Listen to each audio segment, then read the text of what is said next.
படம் எல்லா படத்துலயும் வர மாதிரிலாம் இல்ல இது உண்மை கதை இதுதான் இது வந்து ஜாதி படங்கள் அதெல்லாம் கிடையாது ஃபேமிலியோட வந்து பார்க்கலாம் அனுகணும்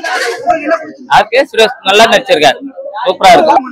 இருக்கு நல்லா இருக்கு பக்காஜி என்ன பிடிச்சிருக்குதுங்க பெண்களை இது பத்தி நல்லா இருக்கு பக்கா வேற லெவல் கதை எல்லாமே சூப்பரா இருக்கு எல்லாம் பக்காவா இருக்குண்ணே எதுவும் குறையா சொல்ல முடியாது நல்லா இருக்கு சுரேஷ் அண்ணா காடு வெட்டியாரே வாழ்ந்துட்டாரு காடு வெட்டி பார்த்தா இவரை பாக்குற மாதிரி இருக்கு படம் சூப்பரா இருக்குது நல்லா வடிவமைச்சுக்கிறாங்க படத்தை படம் வந்து குடும்ப பாங்கான கடம் குடும்பத்துல வந்து ஜனங்க வந்து நிறைய வந்து பார்க்கக்கூடிய ஆண்கள் சூப்பரா இருக்கு நேச்சுரலா இருக்கு இன்னைக்கு இந்த காலகட்டத்துக்கு ஏத்த படம் அதனால குடும்பத்தோட பார்க்கணும் பெண்களுக்கு எப்படி இருக்கணும் பெண்கள்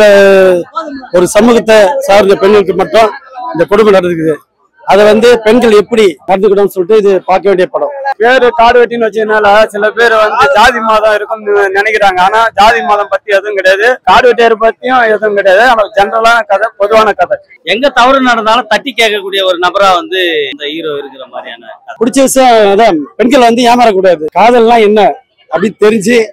புரிஞ்சுக்கணும் அதனால இந்த படம் பார்த்து ஆகணும் பெண்கள் கதை எல்லாமே நல்லா இருக்கு அதே மாதிரி ஹீரோவும் நல்லா நடிச்சிருக்காரு அவரோட நடிப்பு நல்லா நடிச்சிருக்காரு சூப்பரா நடிச்சிருக்காரு பாராட்டு விஷயம் மியூசிக் கதை திரைக்கதை வசனம் எல்லாமே வந்து பக்காவா இருக்குது நல்லா இருக்கு படம் நல்லா இருக்கு சமூகத்துக்கு ஏத்த படம் பொதுவான படம் ஆமா குடும்பங்கள் கொண்டாட வகையில சூப்பரா இருக்குது படம் நல்லா இருக்கு ரைட் நன்றி